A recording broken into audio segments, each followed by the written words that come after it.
been reading a book lately called Soul Keeping. And it's about keeping your soul, your spirit, in tune and strong.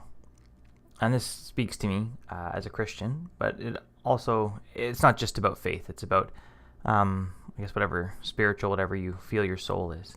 One of the great quotes in there about not being so self-centered that's had me thinking, I've been sitting here for like the last 30 minutes really thinking about this, is, and I'll read it to you, "I am so wrapped up in the hurt I have received that I do not notice the hurt I inflict."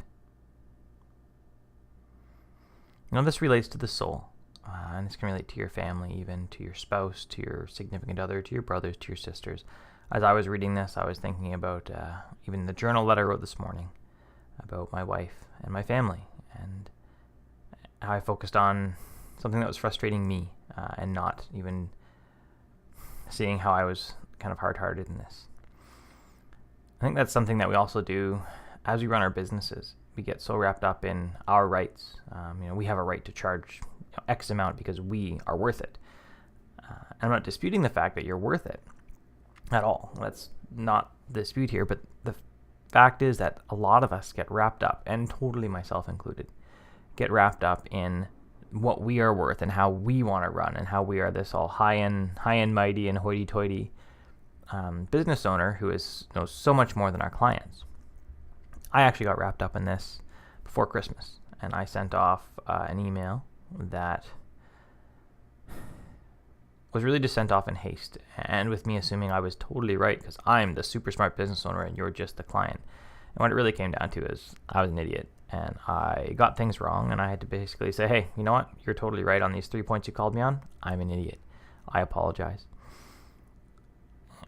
And as I was thinking about this, I was wondering and thinking about how I can personally be more responsible to make sure that I see it from the client's point of view. That I can make sure that my client is not dumb. I try not to work with dumb people. In general, they may not know web, but they are smart in their field.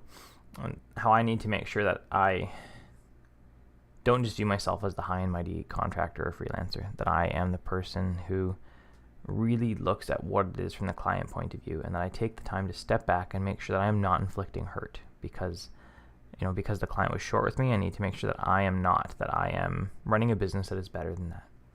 And that's my challenge to you today. How are you going to make sure that you run a business that is better than that? How are you going to make sure that you don't inflict that hurt on your clients or even in your life by being hasty, by not thinking about things properly? How are you going to make sure that you're not so wrapped up in your own rights that you entirely forget the rights of someone else, and that your job is actually to serve them and to provide value to your customers? So how are you going to make sure that you don't get so wrapped up in your own rights that you can still provide value?